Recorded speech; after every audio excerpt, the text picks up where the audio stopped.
Chalakudy bank കവർച്ച case പ്രതി റിജു ആന്റണിയെ കോടതി റിമാൻഡ് ചെയ്തു. 14 ദിവസത്തേക്കാണ് റിമാൻഡ്. പ്രതിയുടെ കസ്റ്റഡി അപേക്ഷ കോടതി നാളെ പരിഗണിക്കും. റിമാൻഡ് റിപ്പോർട്ടിന്റെ പകർപ്പ് ജനം ടിവിക്ക്. പ്രതിയെ ഇന്ന് സംഭവം നടന്ന ബാങ്കിൽ എത്തിച്ച് തെളിവെടുപ്പ് നടത്തിയിരുന്നു. പ്രതി നേരത്തെ കുറ്റം സമ്മതിച്ചിരുന്നു. വിവരങ്ങളുമായി ആനന്ദപുത്തൂർ ചേരുന്നുണ്ട്. ആനന്ദ, കൂടുതൽ വിശദാംശങ്ങൾ. അല്പസമയം മുമ്പാണ് ഈ കോട്ട ബാങ്ക് കവർച്ച കേസ് പ്രതിയെ Chalakudy judicial first class magistrate കോടതി 14 ദിവസത്തേക്ക് റിമാൻഡ് ചെയ്തിട്ടുള്ളത്. ഈ പോലീസിന്റെ കസ്റ്റഡി അപേക്ഷ നാളെ മജിസ്ട്രേറ്റ് പരിഗണിക്കും. മാത്രമല്ല, ഈ റിമാൻഡ് റിപ്പോർട്ടിൽ പറയുന്ന പ്രധാനപ്പെട്ട കാര്യം ഏതാണ്ട് 2,900,000 രൂപ ഈ അയാളുടെ സുഹൃത്തിനാണ് കൈമാറിയിരുന്നു. 12 ലക്ഷം രൂപ പോലീസ് കണ്ടെടുത്തിട്ടുണ്ട്. എന്തായാലും ഇപ്പോൾ നമ്മൾ ദൃശ്യങ്ങൾ കാണുന്നത് ഈ പ്രതി ഈ കോടതിക്കകത്തു നിന്ന് വരുന്ന ദൃശ്യങ്ങളാണ്.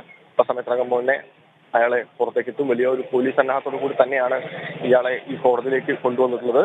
ഈ ക്രമസമാധാന പ്രശ്നങ്ങൾ പോലീസ് മുൻകൂട്ടി കണ്ടിരുന്നെങ്കിലും പക്ഷേ ആ തരത്തിലേക്കുള്ള മറ്റ് പ്രശ്നങ്ങളൊന്നും ഇവിടെ ഉണ്ടായിട്ടില്ല. എന്തായാലും ഇയാളിൽ നിന്ന് കവർച്ച പണം മുഴുവനായും കണ്ടെടുത്തിട്ടുണ്ട്. ഇയാൾ ഈ കൃത്യത്തിൽ ഉപയോഗിച്ചിട്ടുള്ള കത്തിയും അതുപോലെ തന്നെ ഇയാൾ ആ സമയത്ത് ഉപയോഗിച്ച വസ്ത്രങ്ങളും പോലീസ് കണ്ടെടുത്തിട്ടുണ്ട്. 14 ദിവസത്തേക്കാണ് ഇയാളെ റിമാൻഡ് ചെയ്തിട്ടുള്ളത്. ഇരിഞ്ഞാലക്കുട ജയിലിലേക്കായിരിക്കും കൊണ്ടുപോകുന്നത്.